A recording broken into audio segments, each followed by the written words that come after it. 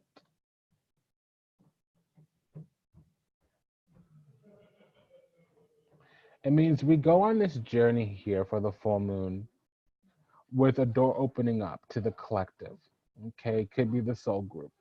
And it's opposed by us needing to whittle through options, but these are options that will form attachments.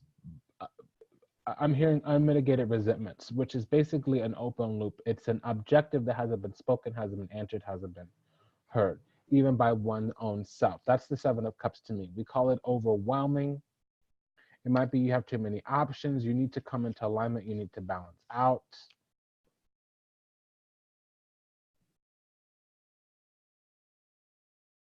That's going to be very supportive to this full moon, because it's going to force you to know what ideas you need to get met in a relationship.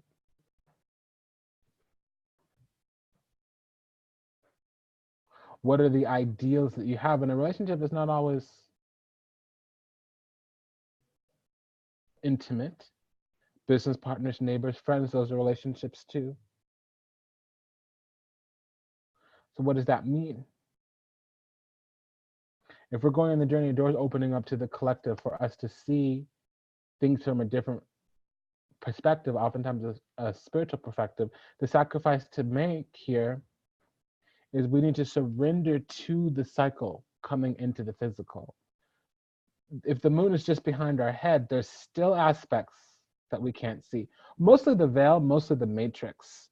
So the prison you will live is according to what you've chosen to believe. So if you've chosen to believe that the power is in somebody else's hands, if God is outside of you, if your boss can tell you how much you're worth, where you can work, where your children can go to school, if you let your friends and family snatch the dreams out of your head, snatch the dreams out of your heart, snatch the dreams out of your spirit, if you let people, places, and things come around you, drag you down just to stay safe and comfortable because you can't walk the path alone for a month, for a year, for a decade, just to make sure that you're in alignment with yourself, then you're walking towards the devil.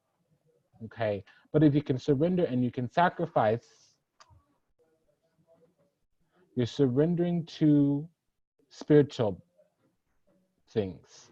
Whenever the high priestess and the Hierophanta come out, La Papa Hierophante, it means nuns and monks, places of confinement, not quite isolation or solitude, but places where it's removed of half of what everybody else is doing. No TV, no frivolous sex, waking up every day 4:30, waking up every day at 6:30, meditating for an hour, bathing, sleeping, doing karma yoga, doing seva yoga, doing jnana yoga, right? Doing bhakti yoga, right? What does that mean? Connecting to infinite intelligence, wisdom, saraswati, connecting to love and devotion, shakti, karma yoga, connecting to practice, discipline, serving the higher, serving the all that is, serving the point that unifies, not separates. That's what the devil does. The devil separates, segregates, divides. And it happens in your mind once you believe that you're separate, once you believe that you're different, once you believe that you're outer, once you believe that you're outside, once you believe that you are separate, you're polarized, you're divided.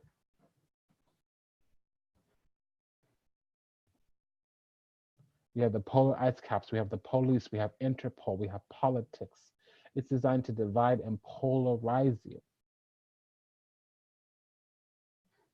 So if you feel like you've been hung out to dry in any way, shape, or form, that's where your work starts. The sacrifice here is fury, inevitable conflicts. Things will come out to the surface. Unknown enemies will become known, and sometimes there'll be nothing you can do about it. Sometimes you'll just have to bear the brunt of the assault. Oh yeah, it won't be pleasant. You won't like it. You won't know. Your mastery emotionally, your mastery spiritually there won't be much to do about it. These will include spiritual attacks as well, but not people could be relying on you, trying to take things from you, coming after your job, coming after your boyfriend, coming after your reputation.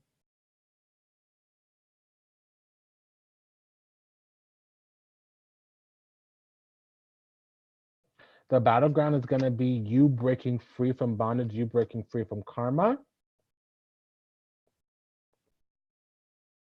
That's what's going to be of a great support. If you can get the illumination and enlightenment around your ideas and your own personal beliefs, you can go out and compete in the marketplace of beliefs. Because when the fool and the devil come together, not only is it new temptations, new obsessions, but it also means breaking free. Now, the actual function of breaking free is the Strength card. The Strength card has this King of Cups in reverse. So that could talk about somebody that's their midheaven is a water sign. For this reading, it would be Pisces, because if the moon is in Sagittarius in the 7th house, the 10th house would be Pisces. And all mutable signs at the quadrants, mostly Pisces. Scorpio to a lesser degree. Okay, well, the water houses are going to be our desire for material. That doesn't always need to be money, doesn't always need to be actual physical things. Emotions are physical as well, so an emotional state. Any attachment to things that will give you status, not just money, but reputation. Not having a nice man on your arm is a form of status as well. You going towards those, they're going to slip through your fingers, but whatever that experience is for going after something that's not quite for you, that's going to upgrade you. Now let's hope you're not fighting, kicking, and screaming for your spiritual lesson here, because it will feel like fury.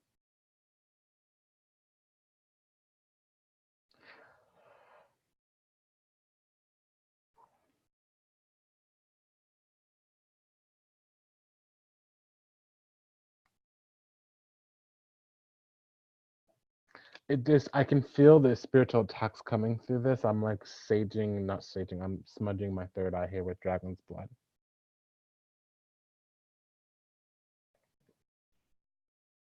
So the journey that we're going on, we're looking for the right path, and we're not feeling like we want to give, nurture, receive. Ambitions, dark desires, passions, motivations. We're questioning our beliefs. We're going to learn a lot of things about government starting tomorrow, the 17th. I have a feeling there's going to be violence hitting the Western world.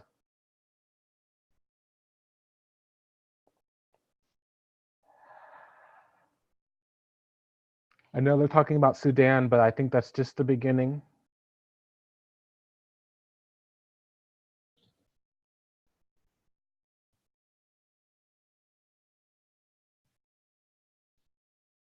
I'm just feeling a lot of rage, a lot of toxic energy. It's like enveloping, smothering almost.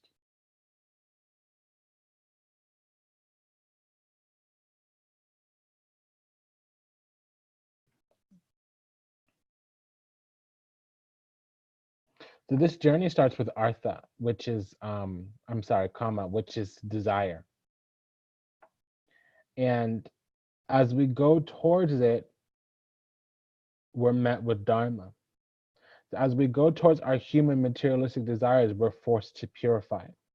And unfortunately, it strips us. It makes us defensive. It makes us hold on to things that are ego mechanisms. It makes us fearful, cowardly, even like we lack sufficient self worth and value. It would be measured in this instance as strength, courage, and wisdom. The reason I still call it self worth and value is because we have a King of Cups here. So it would be strength, courage, and wisdom on an emotional level, but it would be self worth and value when you can begin to articulate that into the external world. What I say is projecting it outwardly. Again, the King of Cups in reverse would talk about the top of your chart. We call that the midheaven. So you could be a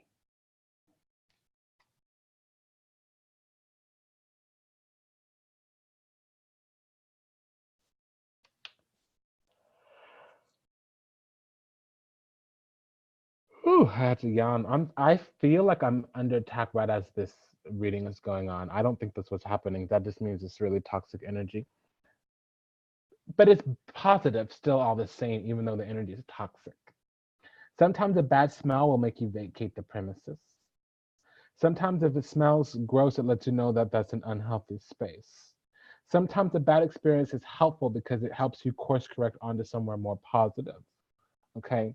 So this is especially true, everybody, if you have a Gemini, Libra, or Aquarius rising sign.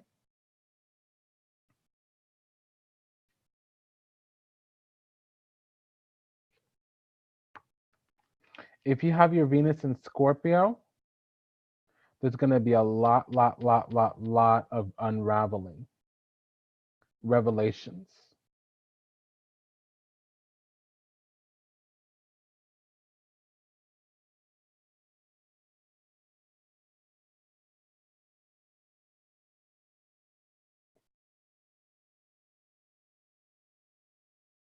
If you have your moon or sun in Aries,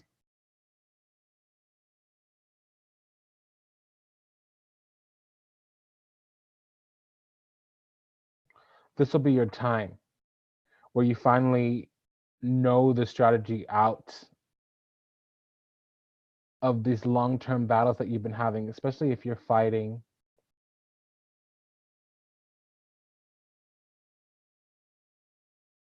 Because this moon will be full in your ninth house. So especially if you're fighting a group of people around a belief or how you see things or how you discuss things. It can be coworkers at work. It can be people trying to quiet you. I'm hearing the word compassion baiting, tone policing.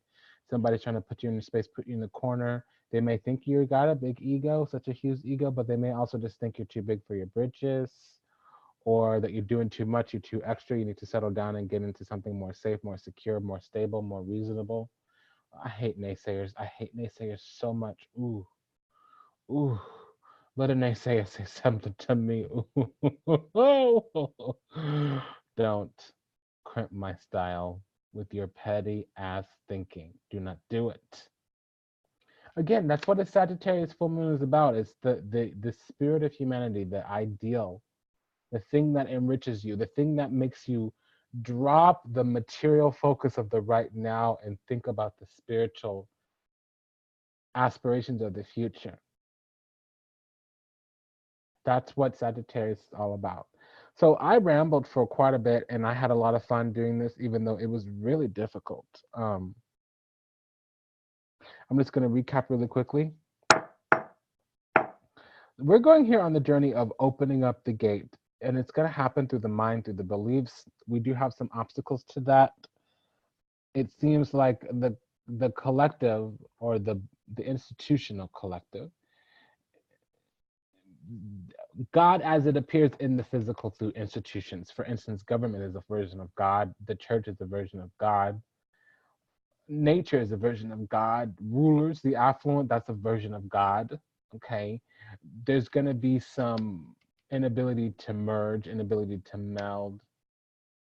We're not yet adept, so we know enough to get into trouble, but we have lacked the understanding properly to navigate, especially into the future, especially into the past. We're also going to begin to detox some of the energy around the age of Aquarius. So we've been filling our cup up with new energies, new ascension codes, and we're still receiving, but now it's purging out some of the old. So we'll feel overwhelmed until we know exactly what to focus on. And we'll always feel overwhelmed if we're out of alignment. Since we don't want to let anything go, since we don't want to say no to anything, because when you choose one thing, you're saying no to everything that you didn't choose. That's going to stress us out. So we're going to be forced to get real, to get right, to get this done real quick. Now,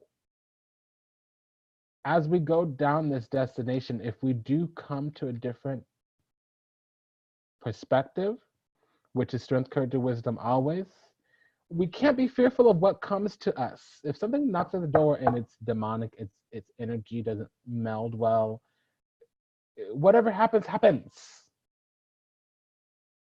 Don't you think avoiding the fight is worse than the actual fight itself? If the conflict comes and goes, it's over. If you're avoiding the conflict, guess what? You're in conflict with yourself the whole time you're avoiding that conflict, and the conflict is inevitable.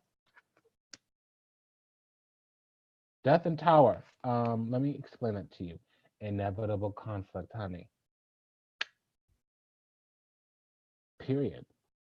And when it's in a trine with the Chariot, it's doubly so. It means past, present, and future, person, place, or thing, known enemy, hidden enemy, or the battleground where you fight your enemies. Those are all going to come out and speak to you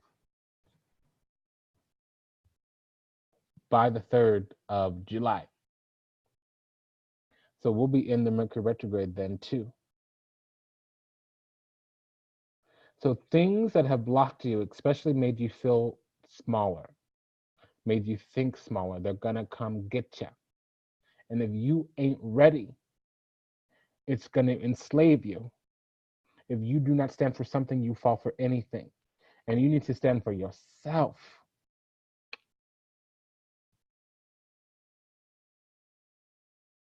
What's gonna be very positive is that things are over, but it's easier to resurrect you than other people. So remember, you can't take everybody with you where you're going.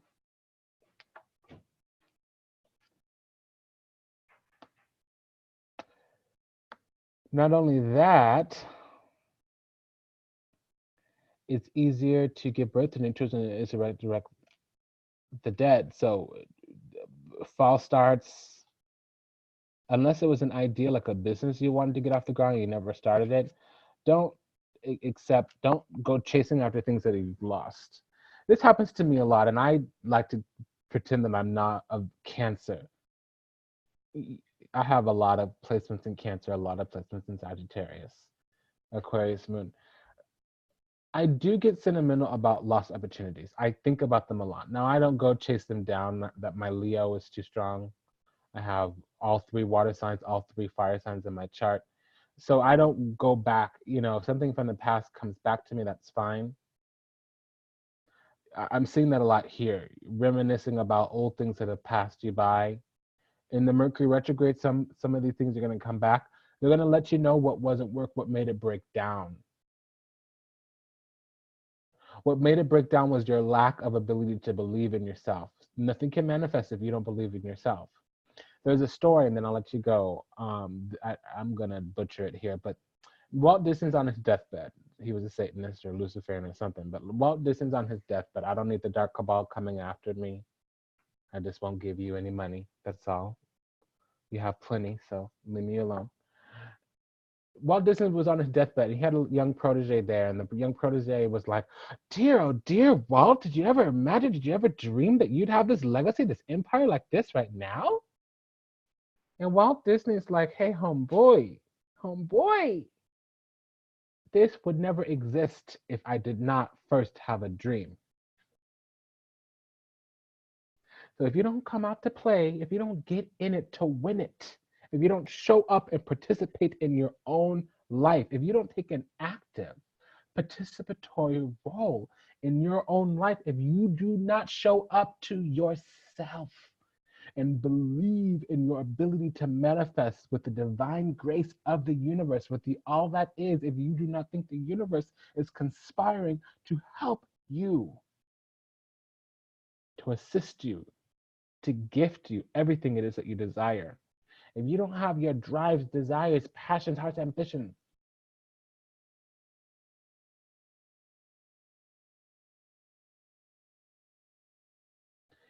in you, you're not in it to win it.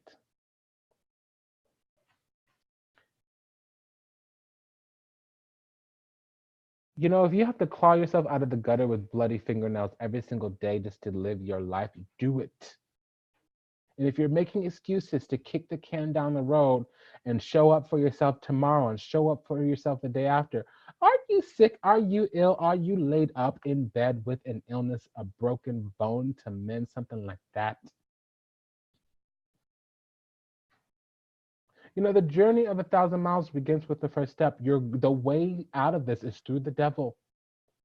So if you're too tired, too lazy, girl, you're cementing it in. I was talking a lot about Brahmjyoti in the beginning of the video. Brahmjyoti is the part that has that free will. So if you're using these energies for good, they're going to manifest what's called a sattvic nature. If you're using these energies for bad, they're going to enslave you. It's tamasic. You'll be bound by your lower base needs, fear, doubt, worry about what everybody else thinks. Those are all lower base natures. Your mind is in reverse here. Your power is in reverse here. The gods of the physical dimension, they're not blessing you. The door is opening up, but until you break free from the masses, until you are no longer a sleeping sheep, ain't got no nothing for you, no nothing good. This the devil. The devil's gonna help you learn better than anything else. There are so many more lessons, much better lessons you will learn at rock bottom than you will at mountaintop. Okay?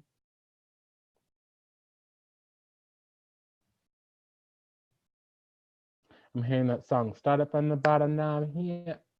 Start it from the bottom. Start it from the bottom, now we're here. Start it from the bottom. I don't know the actual words, but my body just goes into the involuntary movement. So there you go. I'm going to let you go now, okay? You heard what I said. I spoke. There you is. Bye.